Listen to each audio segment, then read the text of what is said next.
News at 5 with Michael Benny.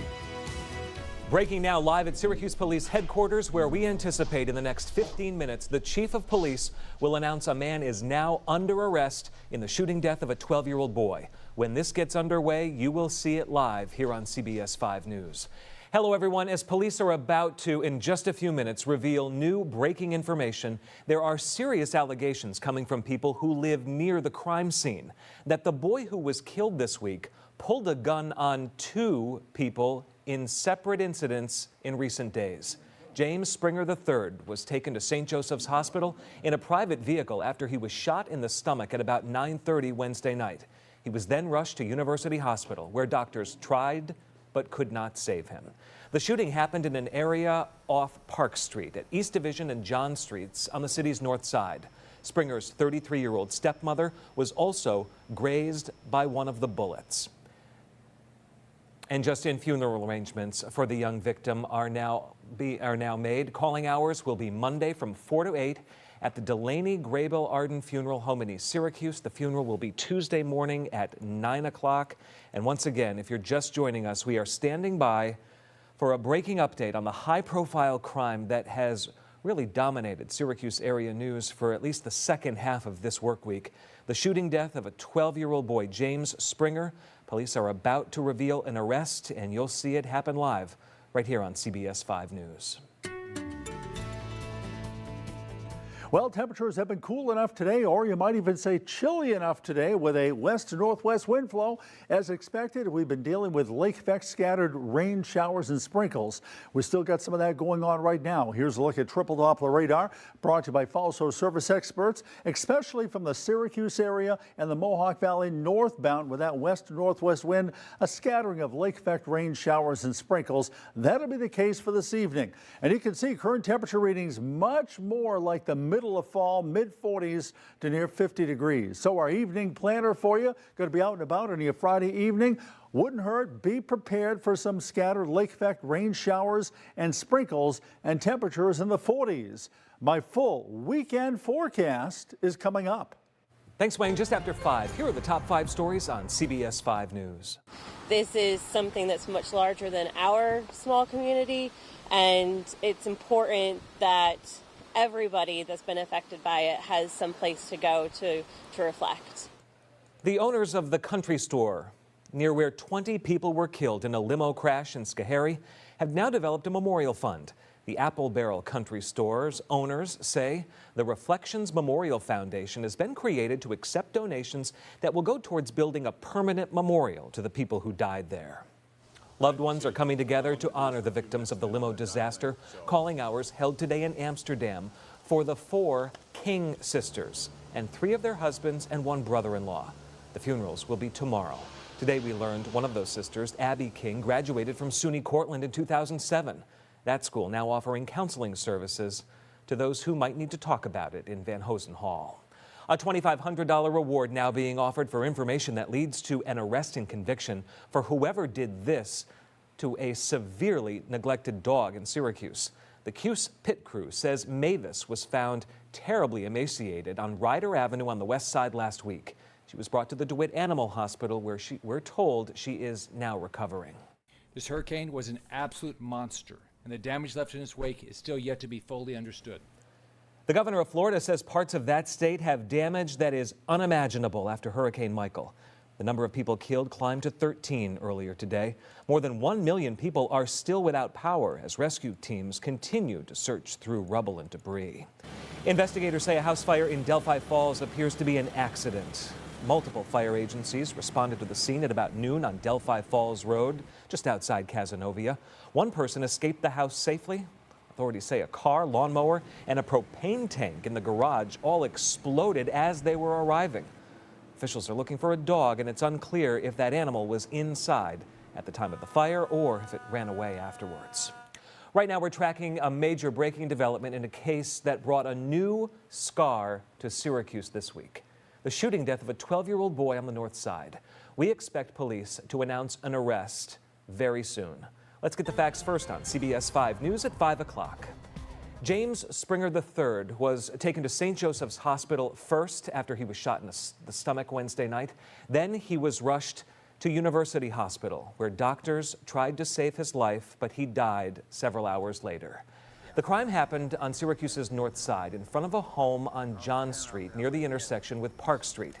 The allegations made by neighbors today that the 12-year-old boy pulled a gun on people recently seems to fit with something the chief of police alluded to yesterday, that certain things were happening in that area prior to the deadly shooting, but police were never made aware of them. Last night, loved ones and neighbors gathered for a vigil with candles, balloons, and more at the crime scene to remember the child. Breaking live to the Public Safety Building in downtown Syracuse, the podium is there, and we are waiting on Syracuse Police Chief Frank Fowler, who was about to deliver remarks and announce that one man has been arrested in the shooting death of that 12-year-old boy. CBS5's Dan Messinio is with the Live Eye at the crime scene. He's at Park Street at John Street right now. And Michael, we've learned that police have been called out to this address 6 times in the past 6 months, but in each one of those cases, police tell me that no report had been filed. Now, I talked to a property manager who says he knows James Springer III's family. Tonight, he's working to get them out of what he says is a dangerous neighborhood. We're learning more about the 12-year-old boy who was murdered in the neighborhood where he lived. James was a great kid, you know. He loved motors and bicycles, and he's just a normal kid. Clint Gamlin is a property manager who used to rent an apartment to the family of James Springer III. Gamlin says James comes from a good family and his mom is devastated by the sudden shooting death of her son. Is it shocking that the child got hit? Yes. Is it shocking that bullets flew in that area?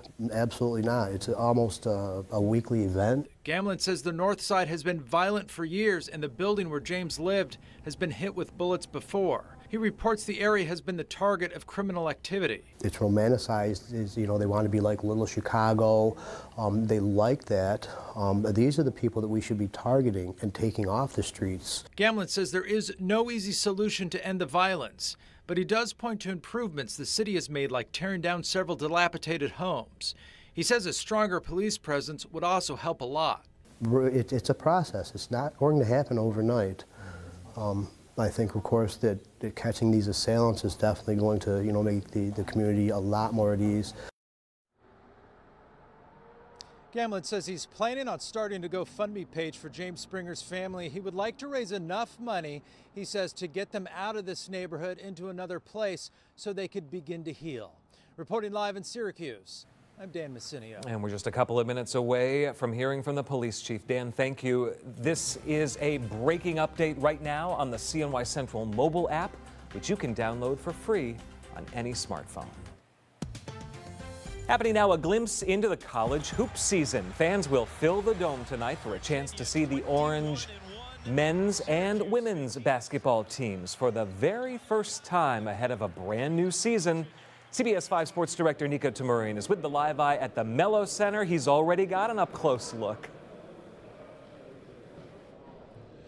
We're here live at the Mello Center. It's our first chance to meet Syracuse basketball, but the man I'm with needs no introduction. If you watched the team last year, O'Shea Brissett live with us. Thanks for being here. Thanks for having me. And you know, last year's team, it was so exciting to watch because you guys fought for everything. You scratched and clawed. You made the Sweet 16 because of it. How much does that performance carry over to this new season? It carried over really well because, you know, we're going to use that experience, you know, to educate the guys coming in and let them know, you know, that's where you want to be in March. Let them know that that's, you know, those are the games that you want to play in. Those are the games you come to Syracuse for. You know, that's what we're known for. We're known for playing those big games. And, you know, last year was my first time experiencing that. So I'm going to use that experience to, you know, help these guys, let them know that that's where they want to be. And obviously last year, you know, the depth was an issue. There was injuries. That's why I say scratch and claw. But now everybody's healthy. There's some new players in the mix. There's a lot of potential for this team. And how exciting is that? It's great. You know, we have those guys coming in that are going to do, you know, great things to help us out, you know, both offensively and defensively. Some great pieces that, you know, are really going to shock a lot of people and surprise a lot of people. And, you know, that's what I'm most excited for, you know, just to see their growth throughout the whole season. And last thing I'll ask you, you saw, especially during that tournament run, how this town gets behind this team. What does that mean to you guys when you're out there knowing there's an entire Carrier Dome and beyond really pulling for everything you guys do? It's amazing. You know, basketball, you know, it shows that it's bigger than you. You know, you got, you know, like you said, the whole Carrier Dome, whole city, you know, behind us.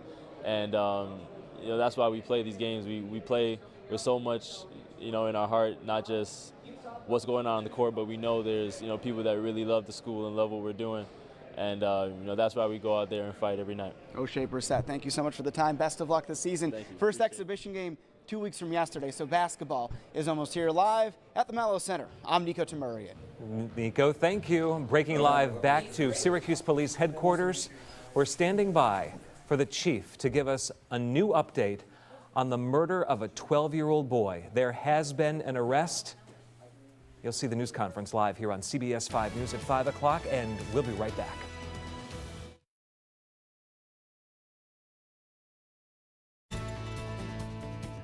Well, certainly a huge difference today in our weather from the past couple of days when, a couple of days ago, we were in the 80s.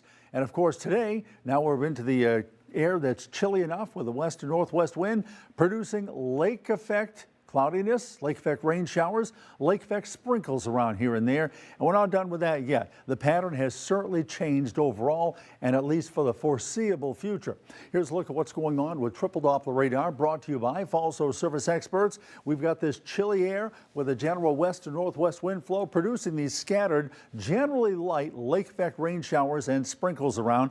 And for the most part this evening, it's going to be across the immediate central New York area, Syracuse, Onondaga County, into the Mohawk Valley, Utica, Rome, northbound. And then as these actually start to peter out later on this evening, it looks like a general area, more widespread, some rain or rain showers getting in here after midnight tonight.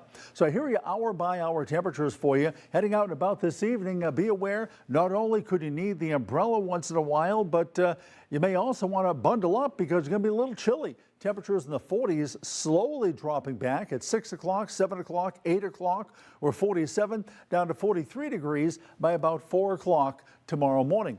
So your forecast tonight looking like this. Lake effect rain showers and sprinkles around, especially central New York and the eastern Lake Ontario counties. These will peter out later on in the evening, and then a general area of some rain showers coming in after midnight tonight. And the low temperature for tonight, 41 degrees. Okay, a real quick look back at Tropical Storm Michael, which is now the remnants of it working its way, speeding out off the New England coast, heading out into the Maritimes. And you can see as that exits, look out to the west. Here's this general area of some rain or showers that should work its way on in here after midnight tonight. So here's what we expect. Yes, fall is back. Cooler air is back, breezy days, and somewhat unsettled weather pattern all in all when you look at that 7-day weather outlook. Lake effect rain, we've had some today. We'll have some again tomorrow and again at times next week. And we're going to watch the higher elevations, especially for the early and the middle parts of next week, especially nighttime hours. Temperatures may be just chilly enough. Higher elevations, we talk about some wet snow showers or wet flurries mixed in here and there. It's beginning to be that time. The overall temperature trend, 6 to 10 day temperature outlook.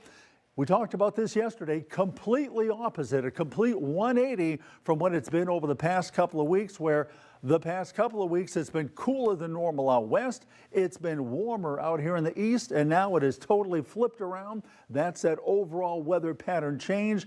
The warmth is out west, and the temperatures below normal most of the eastern half of the nation. Fall foliage this weekend, well, first of all, raking. You may want to wait tomorrow. You can go out and do a little raking, I think, on Sunday. 7-day weather outlook. We'll look for 50 degrees tomorrow, a decent day, 59 on Sunday, unsettled, 58 Monday. That's my forecast. Wayne, thank you. We are anticipating Syracuse Police Chief Frank Fowler, whose voice I may have just heard. Can I get clarification upstairs? Are we close on this? Okay, we're close on this. We've been told in the room to stand by. So here is what we will do. We will update you on what we know so far. Syracuse police have made an arrest in the shooting death of 12-year-old James Springer, who was shot Wednesday night at about 9:30 at John Street at Park Street on the north side. That's the police chief, Frank Fowler, who's about to get underway. Let me know when you guys are ready. Set. All right. So I'm here today to announce the fact that we've made an arrest in our most recent homicide investigation. As you all know, that on Wednesday, October the 10th at approximately 9:35 p.m., our officers were dispatched to the area of Park Street and East Division Street regarding a shooting. There were several calls into the 911 center to report of shots fired in that particular area. While our officers were en route to the scene, the dispatcher advised them that the victim has been transported to St. Joseph's Hospital in a personal vehicle. Our officers then responded to the scene of the hospital. The victim, James Springer III, 12-year-old child, was suffering from a gunshot wound to his abdomen area. He was then transported up to Upstate University Hospital via ambulance for additional treatment. Springer was rushed into surgery, but unfortunately died of his injuries shortly before 3 a.m. A 33-year-old female also sustained a minor gunshot wound to her abdomen area during the course of this incident as well. Her injuries are not life-threatening.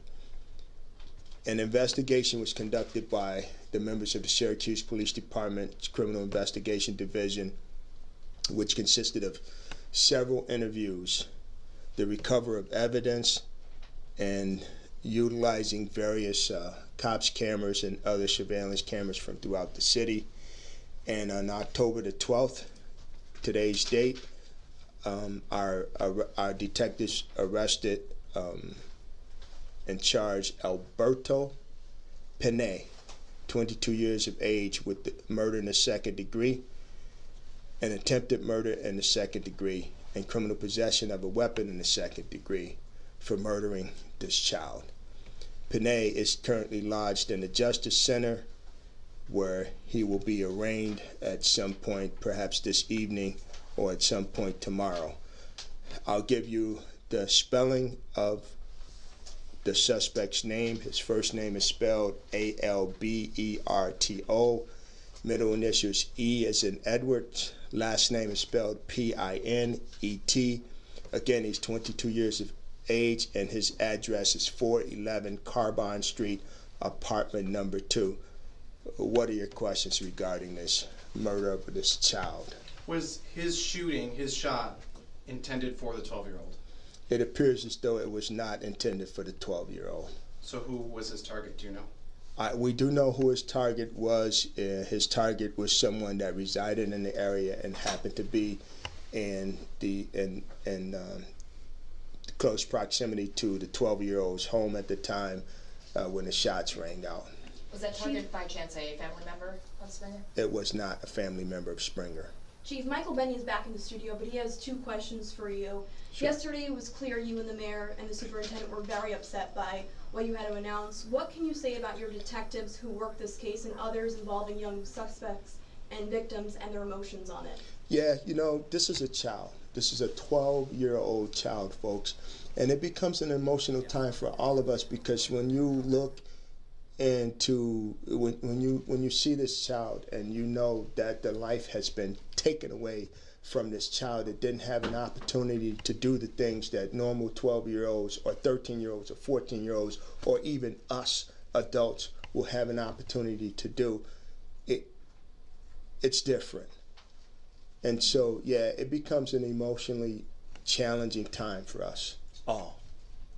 And one more question. The child victim in this case, neighbors say, this is what neighbors are saying, that he pointed a gun at people a few times recently. Is that what you were talking about yesterday when you said things were happening in the area that you didn't know about until after the shooting? Not necessarily. There was a lot of things when I said that the other day. There was a lot of things that was going through my mind. There's a lot here that I just simply cannot talk about, because the DA's office had to prosecute this case. I still have a room full of detectives over there that's working on this case, working on other open homicides that we have, as well as the Midland Avenue shooting, unsolved homicides. So I have to be careful about how much information that I give out, and so really I just can't really confirm that. Chief, do we anticipate any more arrests in this case, or is this the lone person that we're looking for? It's unclear at this point, right? We're still investigating this. There are others involved, and once we identify them and determine their level of involvement in this case, there could very well be more arrests. Was he the only shooter? Yes, he was the only shooter. And to be clear, Chief, when you say there are others involved, there was others involved in this shooting that killed Springer? There was others involved in this investigation. And that's all I can say. I know that that's vague, and I'm being vague intentionally. I'm sorry. As I tell you guys all the time, I don't look to play hide the ball with you. It's just, unfortunately, I can't just be as candid as I would like to be a lot of times, and this is one of those times I wish I could be very candid with you. Do you know the motive of Panay shooting toward that person in the area? The only thing that I can share with you is that it was because of a fight that took place between the two of them, either the day before or within the two days leading up to the shooting. If this 12-year-old wasn't the target, do we anticipate any retaliation, or is there a feud between these two sides of people, maybe gang related? There's a lot of questions that you threw at me, so why don't we start over and you give me one question at a time. Do we expect any retaliation? So in situations like this is an emotional time. I said it's an emotional time for the police department. Can you imagine what the family's going through right now? And I hope that cooler heads will prevail in this, and the family would find it in their hearts to allow the criminal justice system to run its course. I could say to the family, to everyone else, everyone in Onondaga County, and actually probably across the state for the most part, has paid attention to this particular crime. And the person's going to get what they have coming to them. And we have it now. We have it under control. We have the suspect in custody, and I'm pretty sure that the folks over in the DA's office is ready to advance the ball here. So please allow us to do our jobs here and make sure that justice is properly served rather than to try to retaliate. And is this feud at all gang related at all, or is this just a feud between two groups of people? There's no indication that it's gang related. Chief, I just want to clarify on something you said. You said Pena's motive was as a result of a fight that took place between the two of them. Is that him and the intended target, or him and Springer? Him and the intended target, not Springer. Have your detectives been able to weigh in at all and tell you, the ones that have spoken with Panay, is he aware that he killed a 12-year-old, even though that wasn't his target? And how is the suspect dealing with the fact that he allegedly killed a child? I don't know how the suspect's dealing with it. I don't know how the suspect's dealing with it, but we're going to make sure that he deals with it, and he deals with it in volume. The woman who was shot, did Panay also shoot him? Was that from the woman who was shot when Springer was killed? The bullet that grazed her?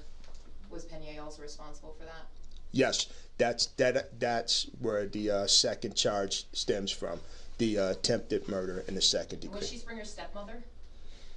Yes, stepmother or, something like that. Chief, Guardian. obviously arrest was happened tonight. Should the community feel scared? And you obviously, whenever these things happen, you emphasize the community's involvement. If you see something, say something. How can the community come together tonight? Obviously arrest was made, but just in the future. Yeah, you all, some of you were in the room here, and if you weren't in the room, I'm sure you saw it. At the end of the last press conference, I got a little bit verbal, a little bit emotional, and the point I was trying to make is what we're seeing here today, is that we can do this together. Here, the community came forward in this case. They gave us what we needed.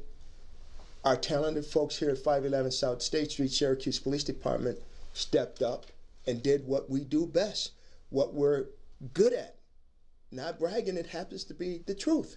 We're good at this, and we brought this person to custody, and if we act swiftly on all of these cases, pretty soon the bad guys are going to get the message that you can't go firing off shots in our neighborhood.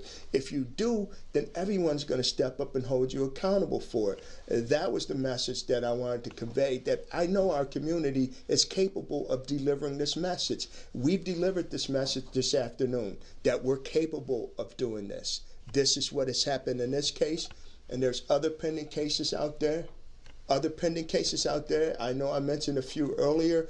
but I'm not going to mention the cases specifically. There are folks out there that has some information, and I hope you're encouraged now by how this case has come together, that you're going to call our homicide squad at 315-442-5223, our criminal investigation division at 442-5222. Use our tips app, use our website, or use anything that you choose to use to communicate with us, because as you can see, and as I say, we can do a lot with a little if given an opportunity, and that's all we're asking for is an opportunity. You and the mayor emphasized yesterday how much the public's help helps you and your detectives find suspects. Can you attribute your plea and information that came in from yesterday's plea with this result? I don't know if I can attribute it to that plea from yesterday, but I can attribute the quick results of this from the public's help. Now, whether it had anything to do with me or my plea or not, I don't know. But I know that it came, and I know that it worked, because here we are announcing the fact that this criminal that killed a child is in jail where he belongs. Where was Penny arrested? At his home at this 411 Carbon Street. And how long after the Wednesday shooting was he arrested? Excuse me? How long? When exactly was he arrested? Today? Today, okay. Yes. What time? Morning, afternoon? Let's see if that's here. This morning. Was the gun recovered? I can't say. Was it a drive-by shooting? Was it a drive-by shooting? I can't say. Chief, the mayor says there are people in the community living in chaos. It seems that this child's life was chaos, but there are more. How can that be solved? Is it the family dynamic? I'm not going to speak to that. Those are someone else's words that you're presenting to me in the form of a question. So I'm not going to adopt that, and I'm not going to speak to that. So sorry. Yeah. Does Penny have much of a record prior to this? We will get that information to you guys. I spoke to a few people at the vigil last night, and they said that the family members of Springer are going to be out of town for a while. Is there any concern for the safety of the family members? No. Do you think Penny is connected to any other unsolved crimes in Syracuse? I don't know, but that's always something that we look for. There's when we collect physical evidence in one case, we absolutely compare it to other cases. We have a phenomenal forensic science center, and that's something that they do, and they're very good at doing. They're some of the best in the state. So when we talk about collection and examining of evidence to make a comparison to open investigations, that is always done in cases like this. Do you have any worry about the vigil last night, given that he lives less than a half mile from where the crime was committed? Did we say that again? Any concerns about the safety of the vigil last night, given he lived only a half mile from where the crime was committed? Not necessarily. Was there, at the vigil last night, groups of people did disperse and ran, allegedly there was possibly a fight. Was there anything that happened, whether it be violent in nature, last night at the vigil? There was nothing that was reported to us. And I emphasized that was reported to us because things transpired in this case that wasn't reported to us, and if it was reported to us, then we would have intervened. And as I said the other day, I'm not certain if we would have saved this child's life, but man, I would love to have had a chance to. Chief, do we know if this was spontaneous or planned? They were going to go to that house. Did we know that they were going to go to that house at that time and shoot, or were they? You're saying they. The only person that we have, we have one person in custody, and so this is the person that we're speaking about today is Penay. And you asked. Was this planned out? Did he have a thought process, or was this more a spontaneous thing? Do we know? You're asking for me to climb inside a person's head that killed a 12-year-old child. It's not a place that I want to be at, sir, so I don't know the answer to your question. Do we know Springer's relationship to the intended target at all? Springer's relationship to the intended target. He said it was someone who had lived in the area. Right. Relationship, I don't even know if they had one. They were acquainted with one another. And when you say Springer, are we talking about the child Springer or the dad? Sorry, yeah, James Springer III. I don't know if he had a relationship at all with this person. I believe that his father was acquainted with this guy. Was it as simple as Springer, the child, just being outside in a yard near where the intended target was, and the bullet just flew and missed the target and hit the child? They were clearly in the same yard, or at least very close by. It appears as though the suspect saw a group of people, one of which he had an issue with, and he decided to discharge his weapon in such a reckless disregard that he put everybody that was standing there in harm's way. Everyone in harm's way.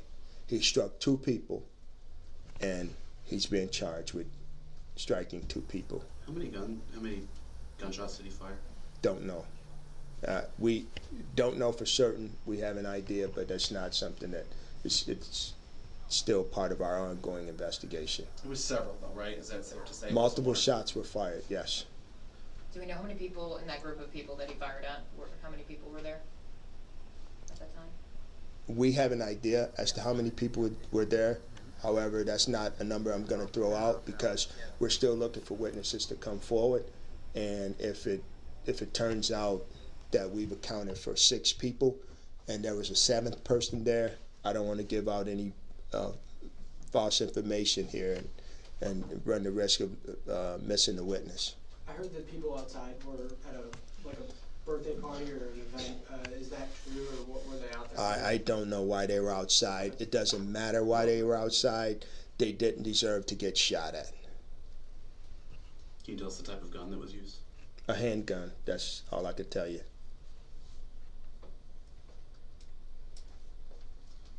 And was it, you can say that the case, were you able to make an arrest because a witness came forward, a particular witness came forward, or just generally speaking, the witnesses were helpful? I would say that we were able to make an arrest because a number of witnesses came forward and phenomenal police work by the Syracuse Police Department.